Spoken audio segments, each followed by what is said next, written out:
Some of you might be familiar with the story of Sandra Lang, or maybe have even seen the movie about her story called Skin. Sandra Lang was born to two very white European-looking parents.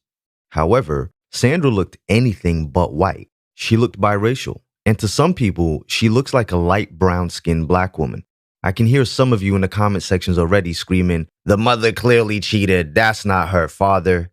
Just hold your horses for a moment. Just wait and be patient. Sometimes things are not quite as they seem. Sandra Lang's parents, Abraham and Sandy Lang, were of Dutch and German ancestry. Their parents were white, their grandparents were white, and their great-grandparents and great-great-grandparents were white, but their daughter somehow was black. By a biological quirk, the genes of an unknown black ancestor that had lain dormant for hundreds of years had decided to manifest in Sandra. Sandra Lang was what they at that time called a throwback, or more correctly, a product of genetic atavism.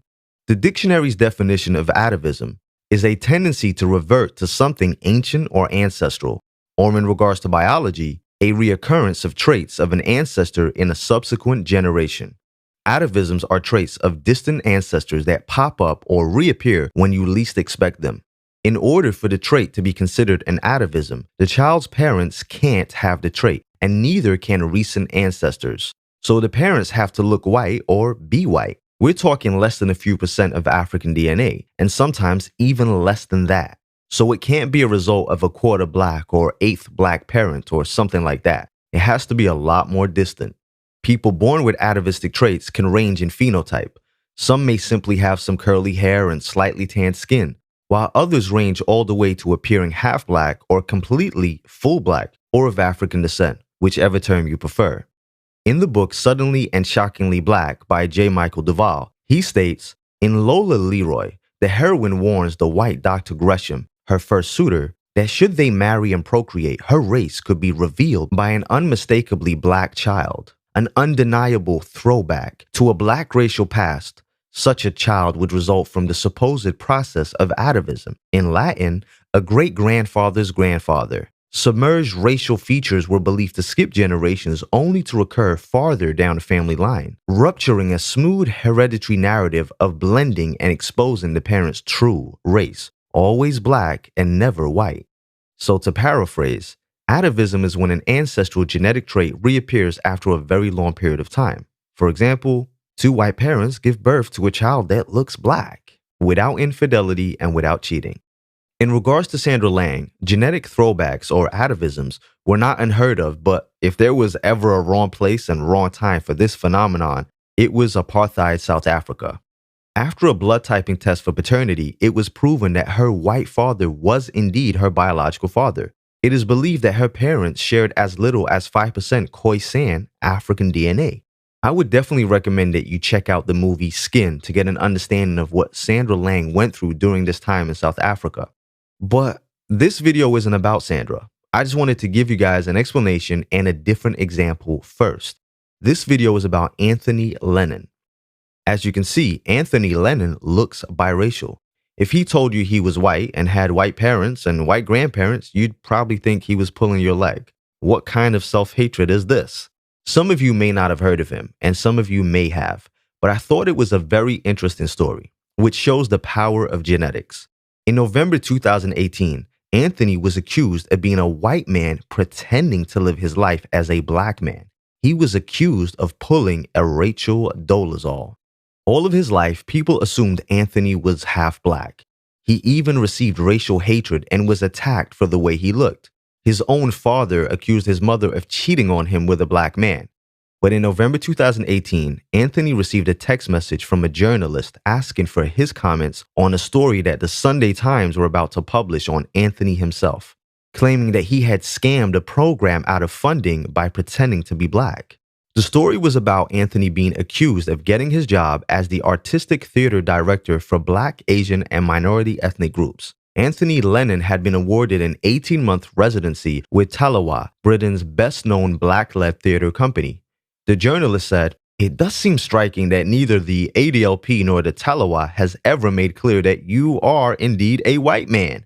The journalist wrote, adding, Why has neither Talawar Theater or the ADLP program made clear that you have received BAME funding as a white man with Irish parents?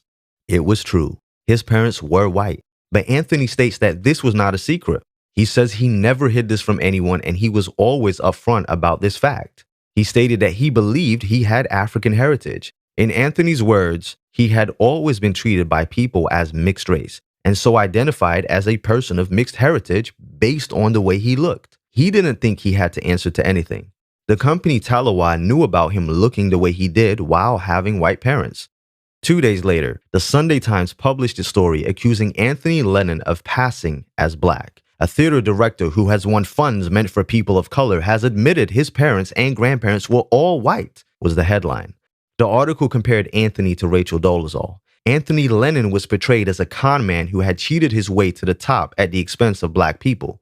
One newspaper claimed that Anthony chose to identify as black because he had curly hair and had struggled to find good parts as a white actor. Another newspaper stated that Anthony had received a quarter of a grant worth £406,000. That's about $507,000. Trevor Phillips, a former chair of the Equality and Human Rights Commission, said, "We should be doing more to help individuals of talent from black and ethnic minority communities. And we cannot do that if the few opportunities that exist are going to white people who are self-identifying as something else." Both the Talawa Company and Arts Council stood by Anthony, saying that he had never lied to them and was always open about his family history. Anthony said he never tried to pass as black. He says instead, he spent a lifetime failing to pass as white. He simply decided to embrace the identity the rest of the world forced upon him. Everyone said he was black and refused to accept him as white. So he became, in his own words, what the world made him. The following excerpts are Anthony's words to a newspaper interview that was conducted a few months back. He remembers being with his brother Vincent in a cupboard upstairs, hiding from the prying neighbors who had come to look at the two strange children, friends asking where his black parent was, the school caretaker threatening to set dogs on him and yelling, "Run, N-word, run." Anthony's two younger brothers also looked mixed race. His mother told him that when he was a baby, people would stare at the two of them in the street. Some would shout at her from the other side of the road. Some would spit, and some would even throw stones at the pram. Even his grandmother said that he was a curse on the family and sent him to bed clutching rosary beads so he could pray for forgiveness and wake up looking normal. A Sunday school worker chastised him for using a light brown pencil when drawing a picture of himself and his brother. His father accused his mother of having an affair for 12 years. His father was convinced that his 3 sons were the product of infidelity. But although Anthony and his brothers looked mixed race, they also resembled their white father. Ever since Anthony was aware of the term, he believed he was a throwback. Yes, his family is white as far back as he can go, but he's sure that there is African ancestry somewhere. Anthony said that at school, all his friends were black or mixed. The white kids didn't want to know him, and the black children seemed to instantly gravitate to him and he to them. He says his brother Vincent struggled with his identity, but in a different way. He couldn't understand why Anthony embraced his blackness. Vincent became a skinhead and suffered from depression, and at the age of 19, he died after a terrible incident on a train. A door opened and he fell onto the tracks. An investigation into Vincent's death, in which one witness described Vincent as half-caste, that's an old derogatory term for mixed race or biracial. Within the investigation, they concluded that there was nothing wrong with the door and his brother must have jumped out of the train. Anthony has always been convinced that his brother intended to take his own life and that it was suicide. When Anthony was older, he became an actor and noticed all the roles he was being offered were for black or mixed race characters, regardless of him expressing that he was white. Anthony said that, more than anything else, it was the prejudice he experienced as a child and young adult that made him want to identify as black. The Sunday school teacher and his own grandmother may have thought his appearance was something to be ashamed of, but he didn't. If their attitudes were representative of being white, he was happy to renounce his whiteness.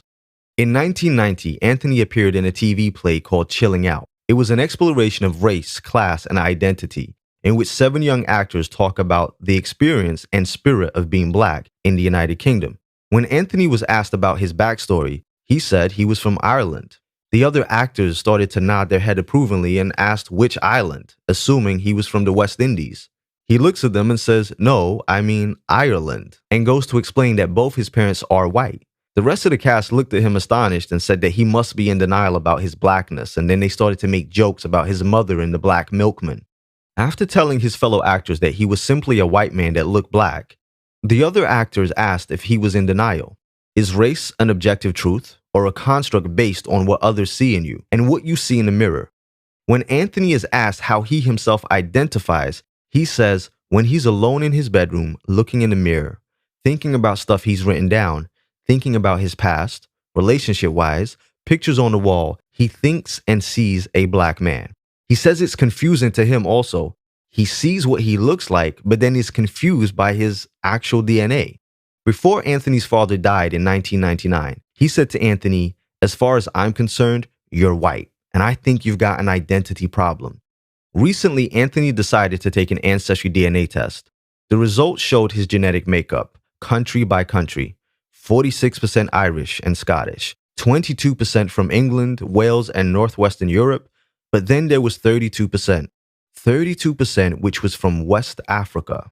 When Anthony was asked how he felt about the results, he said, "All it's done for me is confirmed in data what I've always known." He said that sometime in the future, he'd love to trace those African roots right back through to his family. But for now, only one thing matters to him, and that's that the African blood is there. Interesting story. So what are your thoughts on atavism or genetic throwbacks? Can someone that looks black or biracial claim to be black if they have two white parents as a result of African genetics reappearing via atavism? Does phenotype trump genotype? Does how you are judged by society matter more? Does what you look like matter more than your actual genetic makeup? Anyway, I'd love to see your thoughts. Peace, love, and coconut oil. Hey man, that's racist. Make sure you follow me on Instagram and Twitter at angel_IKYG. If you like the video, make sure to share and definitely don't forget to subscribe. Click that bell so that you always get notifications whenever I post a video and you never miss an update. Also, check out my website, www.ikyg.com. Check out any projects that I might have going on, coaching sessions, Angel's thoughts, Angel's videos, any events that might be happening. Make sure to utilize the Black Money section of the website. Advertise your business absolutely free to people that look like you, free forever. And as always, all the links will be in the description. Peace, love, and coconut oil.